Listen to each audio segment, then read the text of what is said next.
This is the best Hitchcock film made since Hitchcock went to the family plot.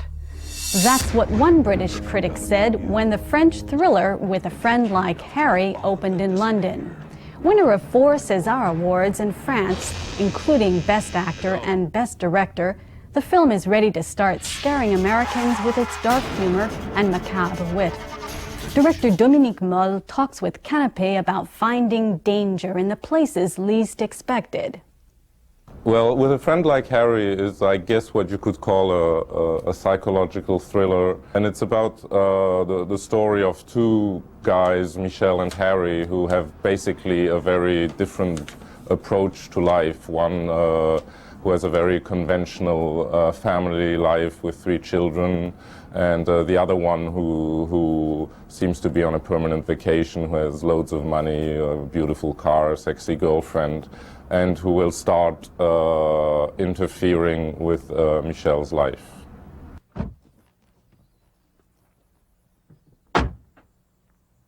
S'il te plaît, votre nouvelle voiture. C'est votre nouvelle voiture. Qu'est-ce que c'est que cette blague? J'y suis pour rien, j'ai essayé de le dissuader. C'est pas une blague. Non, mais c'est quoi le truc? Il n'y a pas de truc. Je voulais t'offrir une nouvelle voiture. Non, mais c'est grotesque, j'en veux pas, moi. Tu trouves que ça fait vulgaire? Bah ça, on s'en fout. En plus, oui, je trouve que ça fait vulgaire. Il fait pas vulgaire. Il fait familial. Pourquoi tu l'as laissé faire? Je ne l'ai pas laissé faire.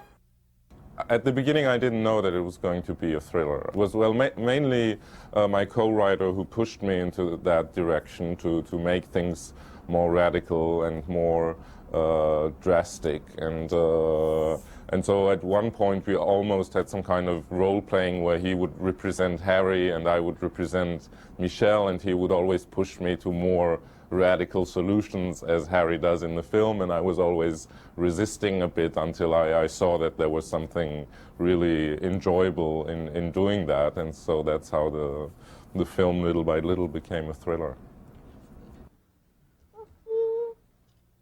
T'avais besoin de quelque chose? Je venais chercher un œuf. J'ai vu tout à l'heure qu'il y en avait. J'ai lu quelque part qu'il faut manger un jaune d'œuf cru après chaque orgasme. C'est excellent pour la virilité. Ah bon? Je me tiens assez strictement depuis 2 ans et ça semble efficace. Ça ne me dérange pas si j'en prends un. Non, serre-toi.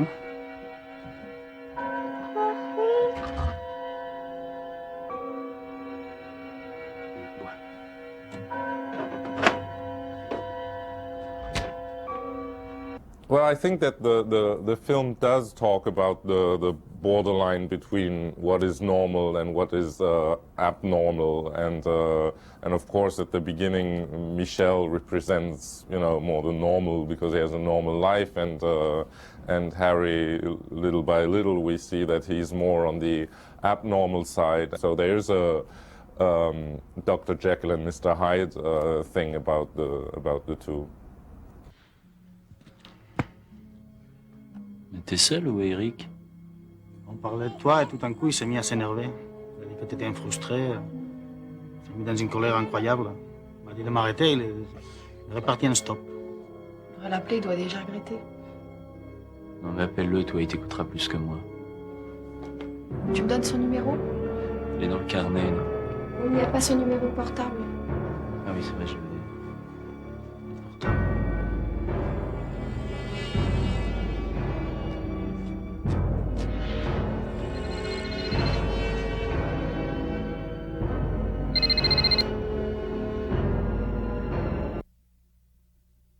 Well, I think what interested me about Harry and his his personality and his character is that on one hand he is frightening because he does reprehensible things, and on the other hand he is likable and liberating because he does things that I think a lot of people at one point or another in their life would have liked to do but never did, and he just does it.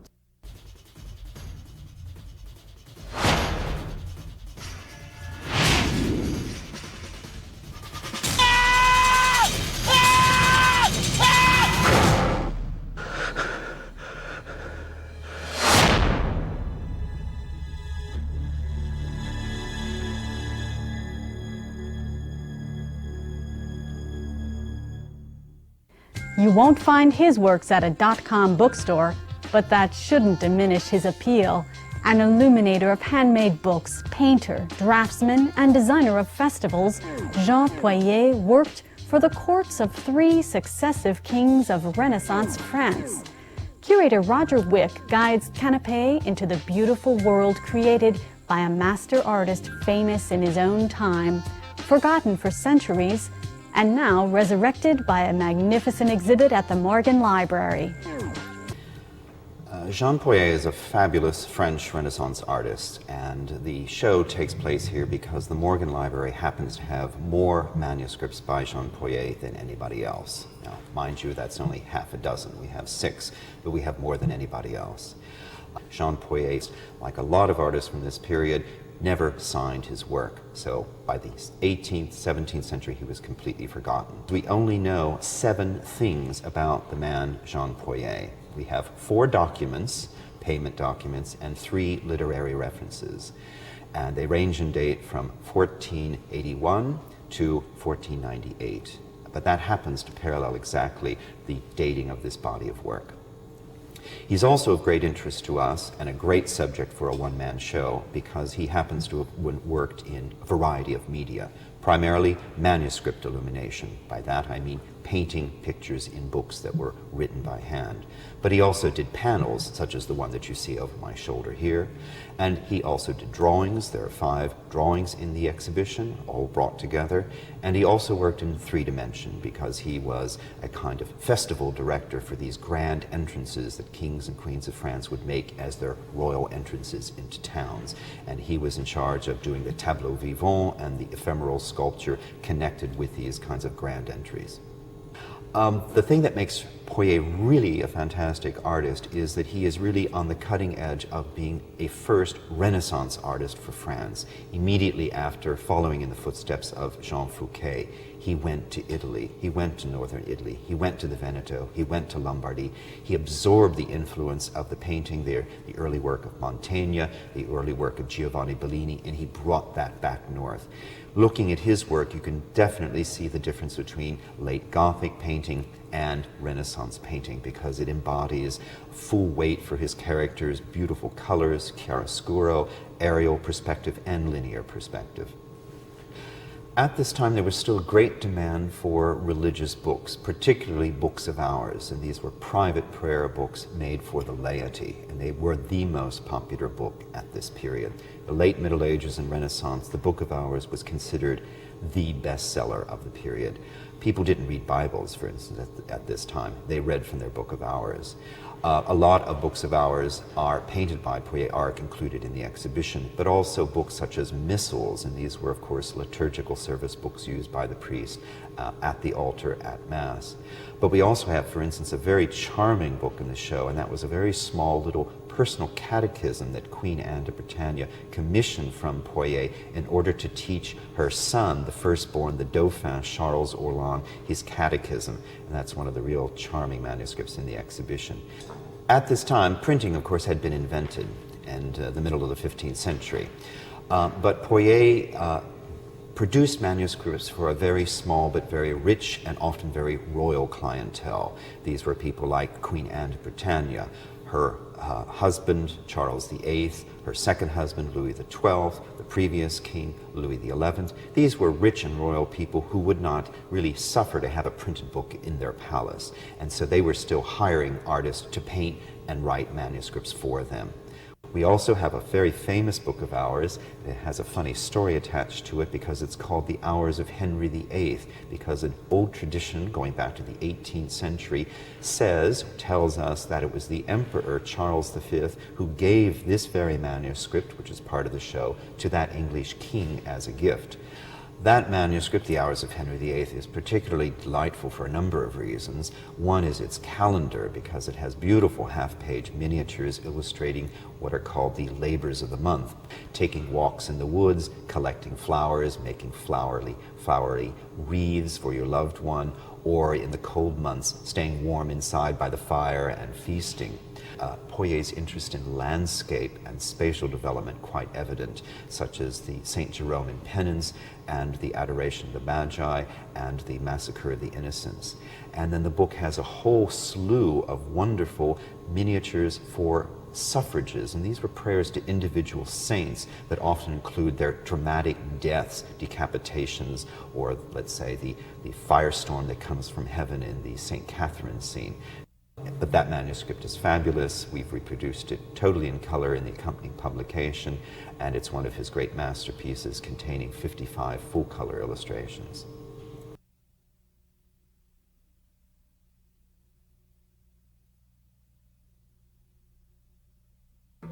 If your image of French dance is still shaped by Degas' lovely portraits, think again.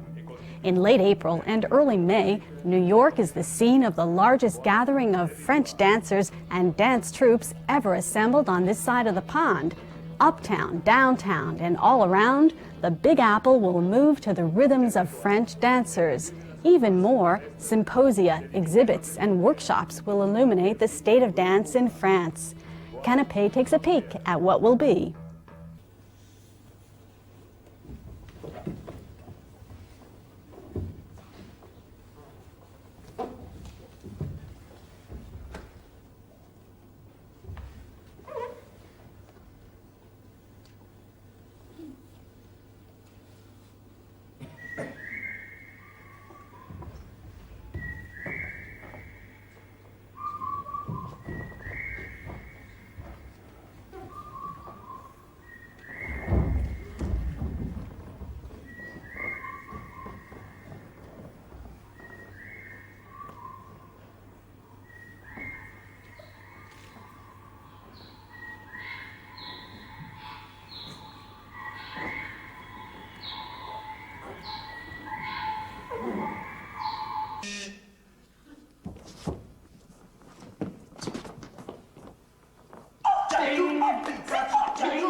In a world of plastic, glass may be the artist's best friend.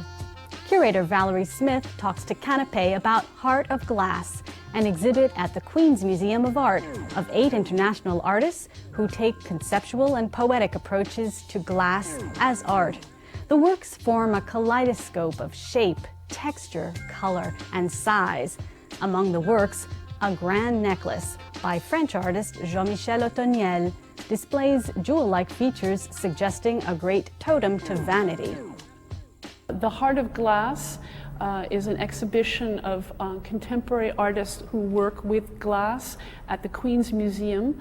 It includes the work of Jean-Michel Otoniel, and the exhibition runs through May 27. The exhibition Heart of Glass is really a response to the tradition. You think of Tiffany, you think of the craft, but there are a lot of contemporary artists who are working in glass and who are using it as they would any other material. And so I just wanted to bring that out to the public. The reason why Jean-Michel, I thought Jean-Michel would be very interesting in this exhibition was because he's interested in the beauty of glass and the distance of glass, that kind of coolness of glass in a sense represents desire. So I think most people who are not so familiar with his work or even the work of contemporary artists using glass wouldn't necessarily associate glass with these social issues of desire and of lust and of sensuality. And I thought that was important that he represent that aspect of it. The Passage Amoureux I like very much because it gives you these étapes, these different moments in one's in the life of a couple, in a sense, and it's a nice metaphor in a sense of all the different elements of one's life. And he has these, I don't know if he intended this, but he has these little sections that are like aiguilles, these little needles, and I think that's a great kind of symbol of this pain. At the same time, the beauty of it, that the circles in a sense is a kind of also is very nice in sense of how people's lives are entwined and bound to each other. Paris metro station is beautiful very clean compared to New York's, but it's usually a place that's quite disgusting, dégueulasse. But Jean-Michel Otoniel, he's presented it in in a sense he's he frames it in a way. He frames the dirty humanity of the metro in this like a crystalline palace, or this crystal palace, which is fantastic. Collier Saint, I think, is very interesting because it reminds me immediately of the Japanese 19th century erotic prints, where you always see these geisha women, and their sein is exposed, this extreme white breast with this bright nipple. There's this 19th century eroticism to it. And I think he illustrates, those pieces illustrate that very much, that kind of purity, that kind of eroticism, that kind of exposure. And the sein, the bosom, is sort of at the heart of that.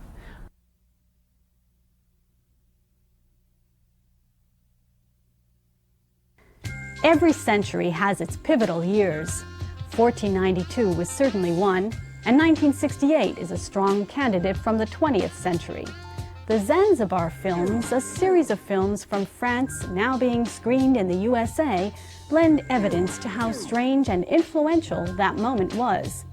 Film scholar Sally Shafto explains to Canape how the films came to be made and why they offer an X-ray of a time when revolution seemed inevitable. Détruisez-vous is a film by Serge Aubert. The title literally means destroy yourselves, and the title comes from a graffiti that was written on the walls of the School of Fine Arts, the École des Beaux-Arts in Paris in the spring of '68, that said, aidez-nous, détruisez-vous, help us, destroy yourselves. And in the film is essentially a propaganda film for the revolution, but a film that has also been deeply influenced by Warhol. Warhol at that point had already shown in Paris, and so his film was really under the influence of two filmmakers, Godard and Andy Warhol. And for me, because I've just published an article on this film, there is a real clash of cultures in this film.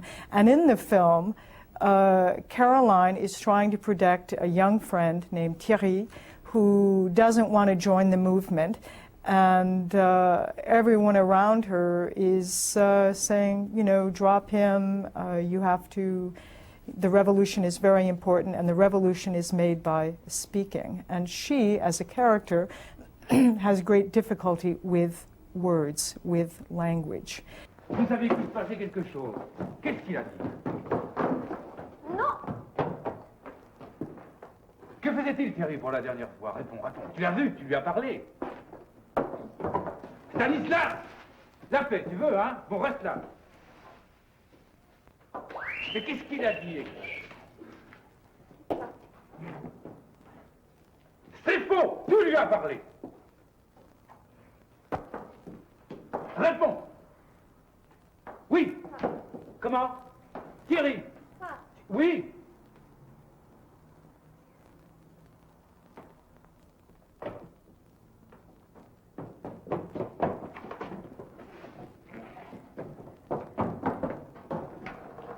Et d'ailleurs, ça n'a aucune importance parce que Thierry, il ne reviendra plus jamais ici. Well, I think one of the main concerns of the Zanzibar films was to break with the conventional ways of making cinema. Certainly the use of the long takes, the rejection of narrative. Most of these films do not have a traditional narrative. They were shot without scripts, and you have to remember that at the time, in the 1950s, the new wave had come into power saying that they wanted to divorce their type of cinema from scripts, but very quickly, except for Godard, they very quickly aligned themselves with more or less conventional stories.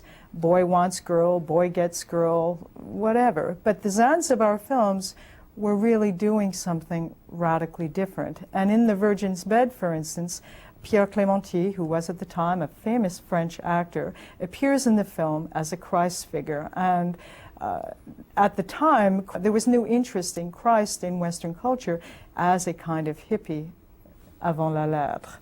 And so in this film, Clémenty plays Christ unwilling to assume his earthly duty. He's not ready to take up his mission because he's very unhappy. And at one point in the film, he gets on his knees and he's praying and he says, "My Father, why have you abandoned me?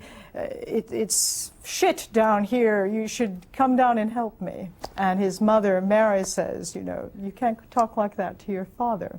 The other incredibly important thing to remember about the films and the filmmakers is their youth. The Nouvelle Vague, the New Wave filmmakers were also young, but they were all about 30. Philippe Garrel and all of his friends were in their 20s. Garrel was 20 in 1968. He had started filming at the age of 14. That is truly exceptional.